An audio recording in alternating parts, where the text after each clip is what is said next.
Hello friends, welcome to Inspiration IAS Daily News Analysis. Today is 1st November 2023 and we are going to discuss important news articles of Hindu, Indian Express, PIB and Assam Tribune.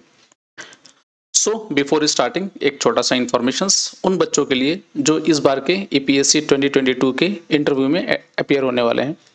We have started our APSC mock interview for your slot. Do register on this number. आपको ये पूरी तरह से निःशुल्क होगा. आप इन नंबरों पर फोन करके अपना स्लॉट बुक कर सकते हैं. चलिए स्टार्ट करते हैं अपना आज का डेली न्यूज एनालिसिस. सो आज का हमारा पहला न्यूज है अखौरा अगरतला रेल लिंक से रिलेटेड. एंड रिसेंटली ये अगरतला से हमारा बांग्लादेश के तरफ में ये एक रेल लिंक है जो रिसेंटली रिस्टैब्लिश्ड हुई है. समझते हैं ये पूरे हमारे नॉर्थ ईस्ट के मोबिलिटी के लिए काफ़ी अच्छा है. इससे हमारी बहुत सारी एरिया को एक्सेस मिल सकता है. हमारे नॉर्थ ईस्ट के जो इनएक्सेसिबल एरियाज है उनका भी एक अच्छा खासा एक्सेसिबिलिटी यहाँ से मिल सकता है. तो Akhaura Agartala rail link connection has been launched after nearly 7.5 decades. ठीक है. And Bangladesh and north eastern India are set to reestablish rail connectivity through Tripura. ठीक है, त्रिपुरा के थ्रू उसका रेल कनेक्टिविटी स्टार्ट हो रही है. अखौरा अगरतला रेल लिंक के बारे में बोला जाए तो this rail link stretches over 12.24 kilometres और इसका 6.78 kilometre dual gauge rail line in Bangladesh and 5.46 kilometre in Tripura. तो ये आपके बांग्लादेश की तरफ में है और ये हमारे त्रिपुरा की तरफ में. Akhaura junction is located in Bangladesh whereas Brahmanbari district has historical ties with India's northeastern region dating back to the colonial era. तो colonial era से हमारी इसमें बहुत ही strong connectivity है. And this connection was originally constructed in late 19th century to cater the Assam tea industries demand for access to the Chittagong port. तो Chittagong port से ये connectivity बहुत important थी क्योंकि टी का transportation होना था. इसके चलते ये रेल लिंक establish की गई थी. And the project gained momentum in 2010 when PM Manmohan Singh signed an agreement to rebuild the rail link during PM Sheikh Hasina visit to Delhi. तो उस समय ही ये रेल कनेक्टिविटी बनी थी. आप ये देख सकते हैं हमारा ये पूरी तरह से बांग्लादेश और इंडिया के बीच में रेल जो कनेक्टिविटी है ये कुछ दिख रहा होगा. नेक्स्ट सिग्निफिकेंस क्या है तो Akhaura is currently well connected by rail river and road to several industrial areas in Bangladesh including Dhaka, Chittagong and Sylhet. तो इन सब एरिया से आराम से कनेक्टिविटी है बांग्लादेश की ये अखौरा रीजन का. और उससे कनेक्ट होने से हमारी जो इकोनॉमी है उसको काफ़ी बूस्टिंग मिलेगी हमारे नॉर्थ ईस्टर्न स्टेट्स को. दूसरा, the rail link to Agartala is expected to enhance connection between India's north eastern and Chittagong facilitating the transportation of the goods. तो हमारे नॉर्थ ईस्टर्न में जो ट्रेड को जो बूस्टिंग के लिए ना ये अखौरा रेल लिंक काफ़ी हेल्प करेगा. तो यहाँ की इकोनॉमी और ट्रेड वगैरह भी हम लोग एक्सेल कर सकते हैं. दूसरा, Akhaura link has the potential to significantly reduce travel time and distance for train travelling to Tripura, southern Assam, Mizoram, Kolkata and the rest of India. This event is unique as it marks the first direct rail connection between Akhora and Agartala, with the first train anticipated to run between Nisichint, Chintapurapur and Gangasagar stations. ठीक है. Commercial benefits क्या है? The rail link is expected to boost India Bangladesh trade in various sectors including agricultural products, tea, sugar, constructions, items, iron and steel and consumer goods while also fostering people to people relationship. Second, Akhora Agartala rail route is seen as a significant initiative to enhance India's connectivity with Southeastern Asian region, holding potential for regional economic growth. तो ये कुछ इसके commercial benefits हो सकते हैं. तो हमारे north east connectivity और ये जो बांग्लादेश का जो ये रेल लिंक इस्टेब्लिश्ड हुई है ये काफ़ी ज़्यादा हेल्प करेगा हमारे इस पूरे रीजन के लिए.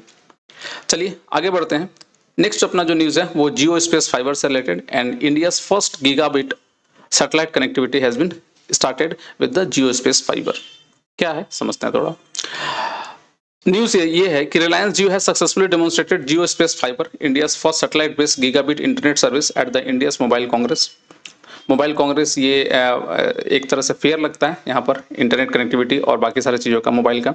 And this technology developed in partnership with Luxembourg based SES leverage medium earth orbit, that is medium earth orbit satellite, particularly SES O3B and O3B power network.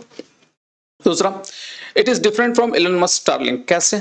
Unlike the more common low earth orbit satellite internet, that is जो हमारा जो Starlink का जो है वो लो earth orbit से related है. जबकि और ये स्टारलिंक और वनवेब दोनों। However Jio space fibre uses medium earth satellite orbiting at greater distance from the plant, which may result in higher latency. Latency is the time that data take transfer across the network. However, MEO satellites can cover large area with fewer satellites. देखिए normally यहाँ पर मसला ये हो रहा है कि हमारा जो स्टारलिंक है वो लोअर अर्थ ऑर्बिट में है, तो ये पास पास में ये लोकेटेड है। हाउएवर जो जियो फाइबर होगा वो दूर मीडियम अर्थ ऑर्बिट में होगा, तो ये दूर दूर होगा। हालांकि लेटेंसी टाइम आने जाने में डेटा को टाइम लगेगा, बट ये एरिया ज्यादा कवर करेगा, तो इससे हम लार्ज एरिया को कवर कर सकते हैं with A minimum number of satellites. ठीक है, तो इसमें भी थोड़ा इकोनॉमी वगैरह हम लोग देख रहे हैं या रिलायंस देख रहा है। ठीक है, हाउएवर क्योंकि इंडिया में कनेक्टिविटी मतलब बहुत फार में भी हो सकता है, तो इसके लिए ये चीजें सही भी है। नेक्स्ट, सैटेलाइट इंटरनेट, जैसे आप लोगों को मालूम होगा satellite internet is basically the internet through satellites. Normally आज हम लोग जो इंटरनेट यूज करते हैं वो सारे ब्रॉडबैंड मतलब वायर्ड कनेक्टिविटी होती है, जबकि ये जो होगा सैटेलाइट इंटरनेट होगा। Satellite internet is an online connection provided by satellites in space. Internet services provider launch satellites into orbit around earth and these satellites communicate with user equipments including a modern and satellite dish to transmit and receive data. It's advantageous for connecting remote or rural areas and enabling multi-device access. तो ये कुछ features है आपके satellite inter से related. चलिए अपने अगले news से बढ़ते हैं। अगला जो अपना न्यूज है वो है गोवा मैरीटाइम कॉन्क्लेव जो रिसेंटली हो रहा है गोवा में, and it is a maritime security challenges converting common maritime priorities into collaborative mitigation framework. इस कांग्रेस कॉन्क्लेव में हमारे जो डिफेंस मिनिस्टर है राजनाथ सिंह जी, उन्होंने कहा कि बेसिकली जो कहा जाता है ना कि might is right has no place in might is right, उसमें उन्होंने कहा कि भाई आज माइट इज राइट का कंसेप्ट नहीं, actually by saying this he want to target China. ठीक है, चाइना की तरफ उनका इशारा था और उन्होंने कहा कि भाई ये अब नहीं है, आज पूरा जो ओशन है वो ओपन है, फ्री है, रूल बेस्ड है और इसको मैरीटाइम ऑर्डर हम लोग मेंटेन करेंगे।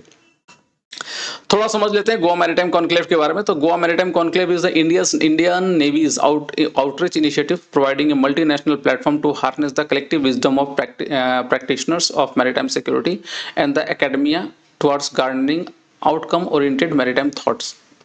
It is the 4th edition of the GMC is being held from 29 to 31st October by the Indian Navy under the aegis of Naval War College in Goa.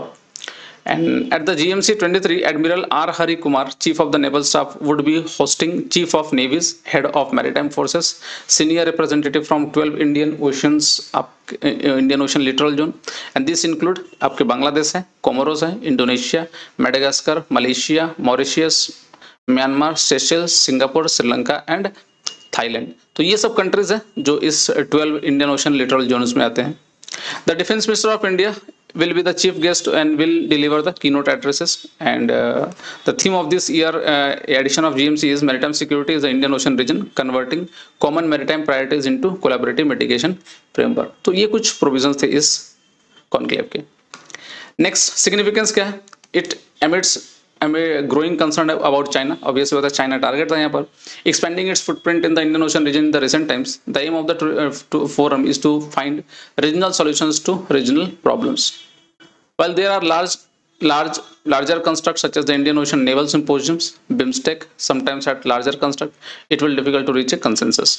ठीक है, बड़े बड़े reason होते हैं तो उसमें थोड़ा दिक्कत होता है कंसेंसस मिलने में, बट ये छोटा वाला है तो it can be done, and when the numbers are smaller it is easier to arrive at a workable solution in a smaller time framework. इसमें क्लाइमेट चेंज के ऊपर भी बोला गया था, and the collaborative mitigation framework can involve the countries working together to reduce carbon emissions and transitions to the sustainable practices. तो ये कुछ प्रोविजंस है आपके GMC 2023। So that's all for today in our daily news analysis. आज के लिए इतना ही, and if you want the PDF lecture you can download it from our Telegram channel, and alternatively you can also follow our social media page like Facebook, Instagram and YouTube for such other video contents. Thanks for watching and please do take care of yourself.